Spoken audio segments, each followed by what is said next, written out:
Hi, this is Jim and welcome back to my YouTube channel. At ito na nga, yung reaction. Kagabi pa sumasabog yung cellphone ko sa notification.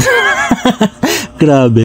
Sobrang dami na nangihingi sa akin ng reaction video. Pero babalik muna tayo sa mga nangyari bago nag-announce si Barbie ng breakup. Okay, ito nga yung post ni Tita Ami Fortesa. Sabi niya sa Instagram, I wonder how often my kids look at me and think this bitch is crazy. Ayun.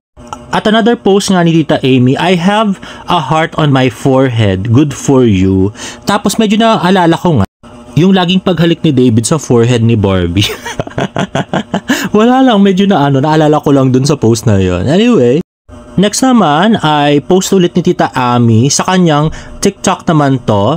Sabi, pasensya na po, nag-i-illusion lang po ako. Ayan na, when the phone rings at saka that kind of love, pinagsama niya sa isang frame. So palagay ko nagbibigay na ng hint si Tita Ami na yung collab project na sinasabi ko ni Jisoo, Barbie Fortesa at saka ni David Licauco, isang love triangle na abangan natin. Hopefully this 2025 pero ang unang balita nga 2026. At next naman ay post ni Miss Barbie Fortesa. Ito na nga, nakakakimbal na post na kagabi. Grabe. Don't cry because it's over, smile because it happened, Dr. Seuss.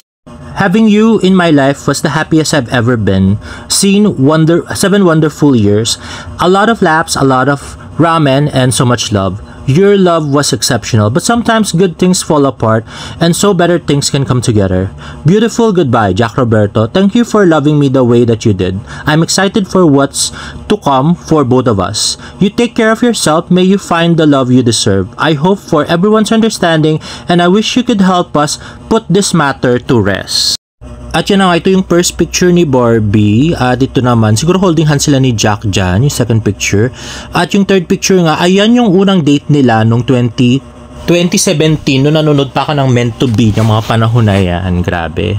So yun na nga, medyo na-shock ako nung in-announce. Kasi, although, medyo ina-expect ko na yan dahil nga yung Christmas at saka New Year talagang hindi sila magkasama, so sign na yun na talaga nahiwalay na sila, pero hindi ko expect na kahapon talaga i-announce na ni Barbie. Akala ko paabutin niya pa na 19.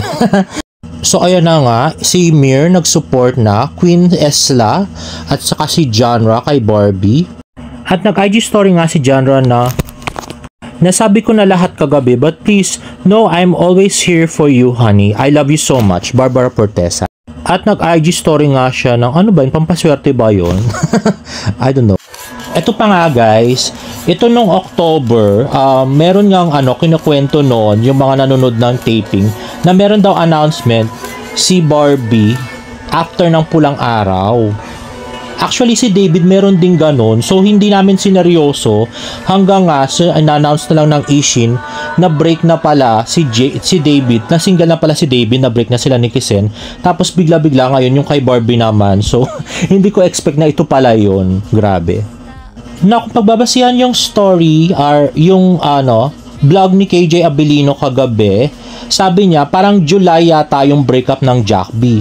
Pero kung matatandaan nyo, last year, December 31, ay actually nag-post na ako ng breakup nila. Kaya lang, wala kasing evidence. Kaya nagmukha akong, fake news. Kasi December 31 yata, nag-post ako ng ganitong post, na breakup na nga yung Jack B. Actually, sabay nga, di ba? David Kisen at saka yung Jack B, ang sinabi kong breakup last year, December 31. Hanapin ko pa yung post na yun, guys. And then tweet nga ni Kapuso Bus, grabe ang engagement ng post ni Barbie sa Facebook tungkol sa breakup, 429,000 reactions. Sikat na talaga si Barbie and no one can deny it. Actually, kakacheck ko lang ngayon at mabot na siya ng 508,000 likes or reactions rather. At yun nga, nag-frown reaction si Senyora. At meron pang post si Senyora, hi, may sumpa talaga ang mahal na tawagan. Ayan yung kay Paulo Contis, bubblegum taping at the moment with Mahal. Tapos yung kay Rico Blanco, yung mga sandaling pinakamasaya ang puso mo, pinakabuo naman ang akin, Happy Valentine's Day, Mahal. At yung kay Jack Roberto naman, Happy Mansari, mahal ko. Ang dami reaction nito, 113,000. At inanpin na nga ni Barbie yung Jack B movie date na nakapin sa kanyang Twitter account. At ito nga ay napabalita sa ABS-CBN News, pero dito ako talaga natawa kagabi nung nakita ko. Tawa kami ng tawa nung preni ko dito.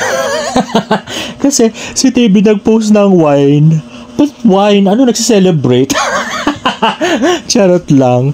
Anyway, well, masayang-masaya na ako kagabi pero napalitan ng Ines kasi nga nag-post si Sian Gasa ng take note kung sino ang unang nag-post ng breakup, siya ang yung may nagawang mali. Sabi niya gano'n, grabe. At ito pa yung comments niya, most of the time sila yung nagloko, hindi yan na iba sa unang pumuna na mabangutot kasi siya pala yung umutot. At ang palaging narrative sa announcement ay lungkot-lungkutan na sobrang kawawa. It's a mind conditioning technique para mag-sway agad yung public opinion in favor of them para pag pumutok ang katotohanan ay di masyadong matindi ang damage sa kanilang image at reputasyon. Like for example, Maris Racal, may isa pa akong kilala, hindi ko napapalangalanan. Wait nyo bukas sa story ko sa Instagram, kumapit ka, wag lang sa titi ng bakla. Tapos pinessage niya pa si Jack Roberto ng isang mahigpit na yakap mula sa South Korea. Love you bro. Tapos may nag-comment, ay bakit naman si Catherine at Kim Chiu una nag-post haha. Nauna na nakita publicly si Sian with new girl, kaya kailangan nilawin ni Kim Chiu. Si Catherine naman ay sabay silang nag-announce, tapos dinilit lang ni DJ. Nakalimutan mo na ata, sabi niya gano'n. Yun na nga, nagsisigaw na ako kagabi. Sobrang saya. Kaya lang, napalitan ng takot at inis kay Sian Gasa sa mga sasabi niya sa Facebook. At parang tinitretan niya talaga si Barbie Fortesa. At syempre, idadamay niya doon si David Licauco pagka mga ganyang bagay. Sigurado yun, no? Na alam naman nating lahat na si Jack meron ng issue ng cheating bago pa man nangyari itong breakup na to, no? Anyway, nag-tweet nga ang ate ni Barbie na I'm flying solo, at least I'm flying free. At nag-tweet nga ang Kabuso Bas na kung gagamitin natin ang logic mo nung nag-post si Catherine Bernardo noong 2023, ibig sabihin siya ang nanloko. Itong si Jack dati pa naman binablind item yan, kahit tanungin nyo pa ang Barda fans. Okay ka lang ba, Christian Gasa, na ex-convict? At totoo pala yun, 6 years ago pala ay nakulong pala si Sian Gasa dahil nagkamali daw siya dahil isa siyang scammer. At ito na nga mga tinweet niya dati kay Jack. Good morning po sa lahat except kay Barbie Fortes. At ito yung FB post niyan 2021. May chika ko about boyfriend mo, Kim Domingo. Yellow post. Idol Kim, alam mo bang crush kita from 2011 to 2013? Isa ka sa dahilan kung bakit matangkad na ako ngayon. Salamat. So ito na.